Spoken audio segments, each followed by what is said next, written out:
You know, I had originally planned to take it easy tonight and just play some Halo. Obviously, that plan has gone down the shitter. However, if you've kept up with the gaming scene today, you know that's for a damn good reason. Earlier today, Game Informer revealed their July cover and surprise surprise, it's the Halo issue just in time for E3. What this basically means is that throughout the month, we can look forward to a shit ton of Halo content as if we didn't have enough already. Seriously, I think my brain is going to explode. But anyway, kicking off this massive Halo info drop is the July issue itself. It's only been seen by subscribers to GI Digital, and being the generous man I am, I'm going to share what was revealed in those glorious pages. So, let's take a look. The highlight of the article, at least for me, was the campaign reveals. In the campaign, as predicted, you will always be accompanied by 3 other Spartans, Blue Team for the Chief and Fire Team Osiris for Locke. These Spartans can be AI or player controlled, and the game does feature a drop-in drop-out co-op. AI Spartans can be given orders, such as focusing fire on a certain enemy, using turrets, picking up weapons, driving a warthog, etc. New to the franchise, though, is a revive feature, something I would guess is similar to Gears of War. When you go down, the AI can revive you if you're playing solo, or you can be revived by a co-op teammate. The game is very much focused on the idea that you are a squad, a team, and I can't wait to experience this firsthand. On the not-so-pleasant side, however, split screen is gone for campaign. 4-player co-op means each player will need an Xbox One. And on a related note, last we heard, multiplayer split screen only supports 2 people now. It's genuinely sad since Halo was one of the last bastions of split screen gaming. Good night, you King of Hills, you Prince of Oddball. On the brighter side though, Xbox Live Gold is not required for co-op, so that is pretty cool. Anyway, back to the campaign features. Levels will now have more than one approach to an encounter, such as having a player go through one entrance while another sneaks around in a pipe to flank the enemy. According to the article, these options will grow more numerous as you get further into the game. When a player is playing as Blue Team, you'll have to discover these on your own, but Locke's team has a new mechanic called the Artemis Tracking System, or ATS, to point out these and other points of interest on the level. Halo is truly evolving. But now onto the actual campaign demo. The people of GI were allowed to play a small part of the second level of the game, titled Blue Team. Set 8 months after Halo 4, and before the Chief and company are declared AWOL, the level sees Blue Team sent in to investigate and secure an abandoned Oni facility called Argent Moon. Once in the facility, you're immediately introduced to Spartan Banter, a replacement for the Cortana interactions of past games, notably Halo 4. Interestingly, as the team enters the facility, Kelly makes a note of an experimental spaceship. While Blue Team is already noted as having a ship at this point, I can't help but wonder if they might hijack this other ship when they do go AWOL. Moving into the facility, it isn't long before Covenant are encountered, and this time, they speak English. Not just elites and grunts, but jackals too. While likely 343 giving the fans what they want, this actually does work into the story. As it turns out, one of Joel's rules was that none were to speak human languages, which makes sense if you know about Joel's ultimate goal. Now, it seems that the Didact's hand is losing his grip, which has been a prominent part of Halo escalation, and his forces don't really care about the no human language rule as much. Personally, I always liked the Covenant speaking their own language, but I'm open to a return to English. I just hope that 343 can balance it out and make it not too silly. Anyway, the article continues, describing in light detail Blue Team taking on the Covenant forces. The campaign section ends with Chief falling into a cavern after being ambushed by a hunter. He tries to contact Blue Team, but to no avail. Suddenly a very familiar voice calls out his name.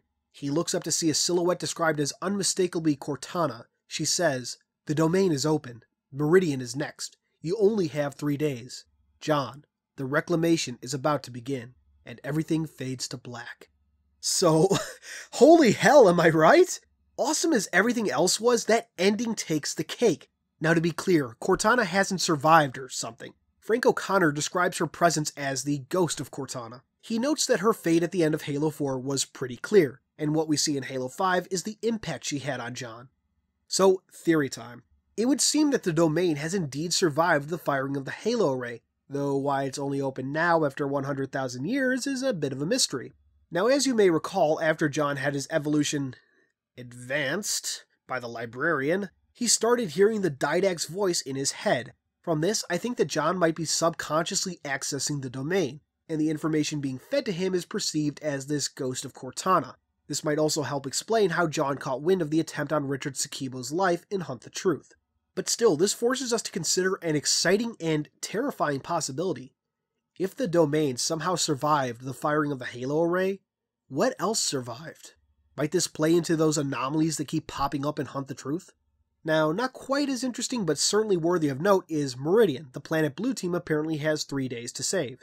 The name may sound familiar, and for good reason. The planet was attacked in 2551 and contained the luminary that would eventually lead the Prophet of Regret to Earth and later Delta Halo. Cortana's words would seem to imply that the planet has been resettled during the intervening 7 years and may hold more Forerunner secrets.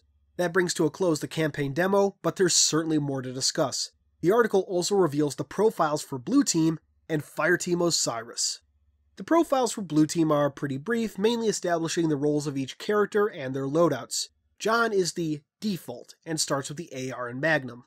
Fred is noted as the highest ranking member, but defers to the Chief more often than not. Strangely though, his propensity for CQC goes unnoted, and he's given a DMR and a Magnum. Kelly is the recon girl, her profile noting that she's quicker than the other Spartans. No word on if this is reflected in the game though. Her loadout is a shotgun and a Magnum. Personally, I would have given the shotgun to Fred and given Kelly a BR. Finally, we have Linda. She's the quiet one, and being a sniper, she naturally gets the sniper rifle and a Magnum. Next up, Fireteam Osiris, which yes, does reveal the identity of the Red Spartan. No, you didn't guess it right, but to be fair, no one did. We start out with Locke. Before he was a Spartan, Locke was an Oni acquisition specialist, an expert in tracking, asset recovery, and elimination of high-value targets. Locke starts with a BR and a Magnum. Next up is the recently introduced Holly Tanaka.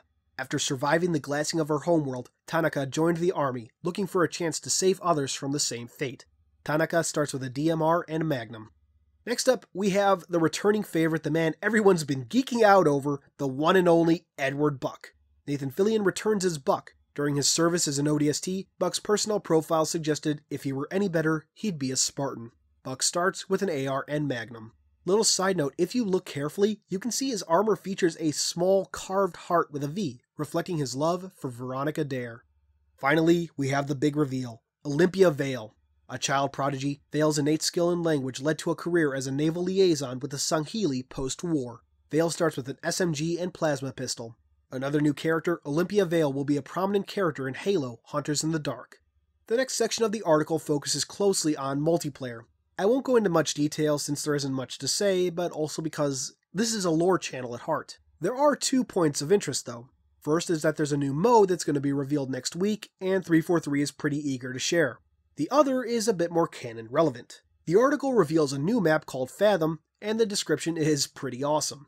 UNSC Fathom is ostensibly a research base deep below the waters of the ocean world of Beta Gabriel. In truth, the staff of the Fathom are treasure hunters. During the Covenant War, a team of Spartan 2s dispatched from the UNSC of Uncommon Courage was tasked with infiltrating the Sangheili carrier, Splendid Intention, in an attempt to retrieve the plans for a new Sangheili weapon so powerful that they would render the Covenant glassing cannons obsolete. Through a series of events as classified as they are unknown, the mission did not go as planned. Both Of Uncommon Courage and Splendid Intention were downed in the southern waters of Beta Gabriel, where the ships remain to this day, awaiting rediscovery by the crew of the Fathom. So, let's break this down. First we have Beta Gabriel, a planet in the Epsilon Eridani system, the same system Reach was in. Interestingly, it's noted here as an ocean world. This might explain why the planet, prior to the fall of Reach, had a low population, barely over 500. There likely isn't much landmass above sea level to support a huge colony. Perhaps more interesting, if not utterly confusing, is this mention of a covert mission to steal plans for a Sangheili weapon. The description notes that the mission took place over Beta Gabriel and was carried out by a team of Spartan 2s. The invasion of Epsilon Eridani started in July of 2552, though it went largely unknown until the fleet of Particular Justice showed up on August 30th. So, this Spartan 2 team clearly couldn't have been the 25 Spartans that were preparing for Operation Red Flag. So who could it be? My first guess would be Black Team. Now, this would put a bit of strain on the canon, since in the time frame of a couple weeks they would have to go from the Battle of Verge to this mission over Beta Gabriel to their battle on Line Installation 1-4. It's not impossible, mind you, it's just a bit of a stretch. Still, the description is quite the interesting mystery, and I would love if we got to see this unknown Sangheili weapon appear in Halo 6 or beyond. Let's close out with a quick look at the cover art. There's not much to it, just Blue Team, Sanghelios in the background, and a Guardian beyond that. By the way, the article does confirm that these constructs are called Guardians, and notes that there are more than one. So, that does it for today. Thanks for joining me as always, and until next time, this has been Halo Canon. Hey guys, thanks for watching my video. It means more than I can express in a few minutes of audio. If you did like it, please give it a thumbs up, subscribe, share it around on whatever social media you see fit, and all that jazz. Thank you so much. Your support is everything. I would not be where I am without you. Thanks.